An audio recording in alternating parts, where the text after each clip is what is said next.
ഹേ all, അപ്പോൾ നമ്മുടെ ഇന്നത്തെ വീഡിയോ എന്ന് പറഞ്ഞാൽ ഇന്ന് വീക്കെൻഡാണ്. അപ്പോൾ നമുക്ക് കുറച്ച് പർച്ചേസ് കാര്യങ്ങളൊക്കെ ഉണ്ടായിരുന്നു.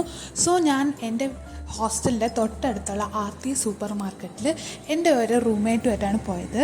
സോ നമ്മൾ നമ്മുടെ വീട്ടിലത്തേക്ക് വെജിറ്റബിൾസൊക്കെ വാങ്ങുമ്പോൾ ഒരു കിലോ കണക്കിനായിരിക്കും വാങ്ങുന്നത്. പക്ഷേ ഹോസ്റ്റലേഴ്സിനെ സംബന്ധിച്ചിടത്തോളം നമുക്ക് ഇത്രയൊന്നും വാങ്ങാൻ പറ്റത്തില്ല. സോ നമുക്ക് 1, 2, 3 ഒക്കെ വാങ്ങാൻ പറ്റുന്നുള്ളൂ. അത് മറ്റൊന്നും കൊണ്ടല്ല, നമുക്കത് സ്റ്റോർ ചെയ്യേണ്ട സ്ഥലമില്ല. ഈ വെജിറ്റബിൾസൊക്കെ നമുക്ക് ഫ്രിഡ്ജ് വേണം, അത് സ്റ്റോർ ചെയ്യാൻ പറ്റാത്തതുകൊണ്ട് നമ്മൾ അങ്ങനെയൊക്കെ എടുക്കുന്നത്. സോ നമ്മൾ ആവശ്യമുള്ള സാധനങ്ങളൊക്കെ പർച്ചേസ് ചെയ്ത ശേഷം ഇതിൻ്റെ തൊട്ടടുത്തുള്ള ഓർഗാനിക് ഷോപ്പിൽ പോയി അവിടെ നിന്ന് നമുക്ക് കുറച്ച് ബോഡി ക്രീമും അതുപോലത്തെ ഓർഗാനിക് ഐറ്റംസ് വാങ്ങണം. സോ എൻ്റെ ഫ്രണ്ടിനാണ് വാങ്ങേണ്ടത്. സോ ഫസ്റ്റ് ഒരു ഷോപ്പിൽ പോയപ്പോൾ നമുക്ക് കിട്ടിയില്ല. പിന്നെ നമ്മൾ മറ്റൊരു ഷോപ്പിൽ പോയി, അവിടെ ഒരുപാട് ഓർഗാനിക് ഷോപ്സ് ഇതുപോലെ ഉണ്ട്. സോ ഇതാണ് എൻ്റെ ഫ്രണ്ട്. സോ അവളുടെ വീടും എൻ്റെ വീടിൻ്റെ കുറച്ചടുത്ത